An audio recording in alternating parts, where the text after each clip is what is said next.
네, 신도교여서 제10장 유효 소명에 관하여서 공부합니다.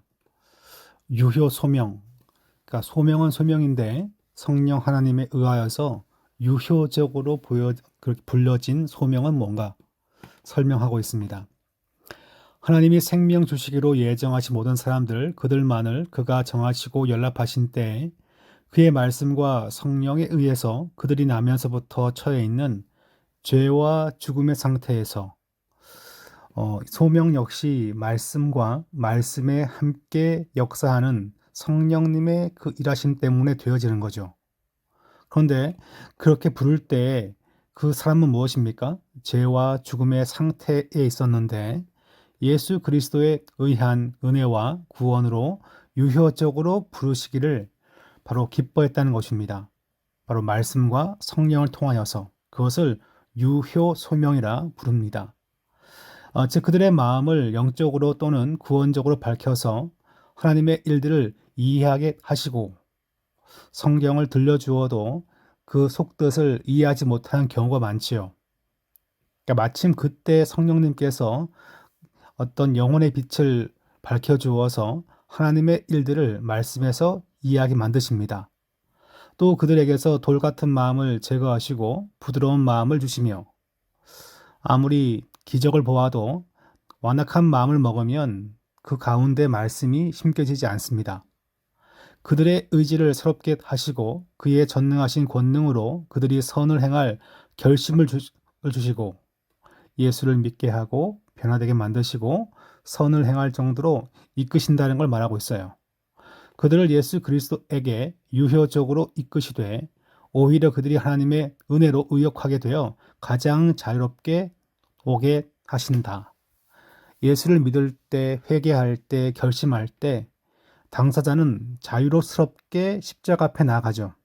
그런데 그 모든 과정은 바로 성령 하나님께서 이끄심 손길에 놓여 있다는 거죠. 그래서 개별자들은 내가 자유롭게 믿음의 결심을 한 것처럼 보이지만 바로 말씀과 성령에 의해서 유효적으로 부르신 이와 같은 과정이 있다는 것을 말합니다. 그 다음 페이지 보시면 두 번째, 이 유효 소명은 아직 하나님의 값 없으며 특별한 은혜에서 나오는 것이요. 결코 사람 안에 선견된 어떤 것에서 나오는 것이 아니다. 미리 그가 변화될 것을 알기 때문에 그에게 소명 주었다. 이게 상당히 이제, 저희가 감리교에 대한 이 예지예증론을 공부하면서 터치한 것인데, 그렇기 때문에 소명이 된 건 아니고 소명이라는 것은 하나님의 특별한 은혜, 값없는 은혜가 거기에 근간이라는 걸 얘기합니다. 사람은 성령에 의해 살아나고 새로워져서 이 소명에 응답하며 또 이것에 제공되고 전달된 은혜를 받아들이기 가능하게 되기까지는 이것에서 전혀 수동적이다. 예수 그리스도의 복음과 은혜를 깨닫기 전까지는 깨달음을 줘야 되는 성령님의 역사하심이 필요하죠. 그래서 수동적으로 깨달아지고 소명으로 불리어지고 이끌림 받았다는 것을 말하고 있습니다. 그러니까 유효 소명은 능동적이 아니라 바로 은혜를 받아들이기 전까지 예수를 온전히 믿기 전까지에는 수동적으로 이끌려야 한다라는 것을 말합니다. 세 번째는 좀 이제 저희가 잘 다루지 않는 부분인데 유아 때 죽은 아이들은 어떻게 되는가? 소명은 어떻게 되는가? 소명이 이제 그 일반 성도들에게 유효적으로 드러나는 것은 그가 장성하여 깨달을 때가 되었다는 것을 앞에서 전제하고 있죠. 그죠?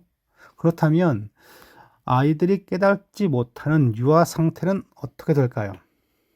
자, 이랬을 때 우리는 다소 성경 자체가 여기에 대해서 구체적인 답을 주기는 좀 쉽지 않습니다. 다만 택함, 이런 선택 교리에 따라서 이것을 이해합니다. 그래서 유아 시에 죽은 택함 받은 유아들은 택함이라는 단어가 중요하죠. 그죠? 이미 택함 받은 그런 아이라면 기뻐하시는 때와 곳과 방법으로 역사하시는 성령을 통하여 이게 참 은혜인 것 같아요. 구원받을 자녀라면 성령을 통하여서 그리스도에 의해 중생되고 구원을 얻는다. 유아가 무슨 생각이 있겠냐라고 하지만 우리가 알지 못하는 어떤 부분이 있을 것이다 라고 볼 수도 있겠죠. 여러분은 유아 때 몇 세 때부터 기억하십니까? 어떤 친구는 뭐 돌 때부터 기억한다는 친구가 있어요. 근데 이제 제 생각에는 동생 돌잔치를 자기 돌로 이해한 것 같은데 어떤 음대 저 이제 미술을 전공한 아니 미술이 아니죠. 저 피아노 전공한 후배가 있는데 자기는 돌 때부터 기억한대요. 그래서 내가 그렇게 머리가 그렇게 좋지 않은데 어떻게 기억할까 싶었어요. 아마 동생 돌잔치에 자신이 앉아 있어서 함께 사진을 찍은 건 아닌가 뭐 생각을 해봐요. 네, 그럼 두대치고 본인들은 모른다고 하지만 바로 그 역시 그리스도에 의하여서 중생되고 구원받는다라고 그렇게 우리는 이제 이해합니다. 말씀 사역에 의해 외적으로 부름을 받을 수 없었던 다른 모든 택함 받은 사람들도 유아의 경우와 동일하다. 유아가 아니라 나이가 20살, 30살 되었는데 지금 용어는 제가 잘 모르겠는데 옛날 말이에요. 한정치산자. 그래서 IQ가 뭐 60, 70 되시는 분들은 어떻게 구원받습니까? 그럴 때가 있어요. 그러니까 이 침례교는 그래서 유아세를 주지 않는데 그들과 이렇게 논쟁하다 보면 제가 이 얘기를 꼭 터치해요. 그럼 IQ 70짜리가 어떻게 복음을 이해하겠냐? 이해하는 것을 우리가 정하냐? 그래서 하나님께서 정하시는 건데, 그래서 이제 우리는 그냥 교리적으로 성경상의 디테일한 부분들은 이 성경 구절에 지금 나와 있지 않죠. 그래서 우리는 다만 택함, 선택 교리가 앞에서 공부했으니까 거기에 근거하여서 하나님께서 택함 받은 자라면 하나님의 방법으로 저희 역시 깨달아지고 고백한 것은 누구의 역사입니까? 성령이요, 성령. 그래서 유아 역시 택함 받은 유아라면 그렇게 중생되고 구원을 받는다. 근데 이걸 잘못 이해해가지고 신자들의 유아는 다 구원받는다. 뭐 그렇게 이해해버리면 신자들의 유아도 뭡니까? 택함 받은 유아라면. 다만 우리가 그가 택함 받은지는 모르죠. 안다고 말하는 것도 이제 어떻게 보면 실수인데, 예, 좀 이런 부분들이 상당히 좀 그러니까 성경 자체가 답을 구체적으로 주지 않기 때문에 약간 애매모호한 부분이지만 저희들은 이렇게 신도 교요서에서 이와 같은 선택 교리에 근거하여서 유아의 구원 사실을 이렇게 이해합니다. 그러니까 넓은 의미에서 소명도 뭡니까? 앞에 나와 있듯이 수동적이에요, 수동적. 내가 배워서, 내가 알아서, 내가 반응해서 되는 것이 아니라 수동적인 맥락이 있기 때문에 이렇게 이해하는 것입니다. 예. 그 다음에 보시면 4번이죠. 택함 받지 못한 사람들은 비록 말씀 사역에 의해 부름을 받으며 성령의 일반적 사역을 어느 정도 받더라도 그들은 결코 그리스도에게 참으로 오지 않으며 따라서 구원을 얻지 못한다. 그러니까 소명이라는 것도 출발이 무엇입니까? 선택, 하나님의 선택, 주권적 선택입니다. 더욱이 기독교를 믿지 않은 사람들은 본성의 빛과 그들이 믿는 종교 율법을 쫓아서 그들의 생활에 구성하는데 근면할지라도 즉 요거는 타 종교인이라든가 민간 신앙에 참 열심히 사람들이 많아요. 지난 세기 초반에 제 기억에 의하면 독일 신학자이자 선교학자인데 그 트렐치라는 사람이 제 기억으로 아마 인도 같은데 그 인도에서 열심히 선교하다 보니까 힌두 교인들의 아주 영적이고 신비스럽고 그 다음에 헌신적인 종교인 사람들을 본 거예요. 그러면서 이제 저들도 뭐가 있겠다 뭐 그렇게 얘기한 적이 있어요. 처음에는 그러다가 나중에는 좀 신학이 좀 변질이 되는데 타 종교인들의 어떤 종교적 열심, 지금 여기는 근면성인데 그걸 본다 할지라도 다른 아무 방법으로도 구원을 얻지 못한다. 이것이 분명한 성경이 말하고 있는 교훈이죠.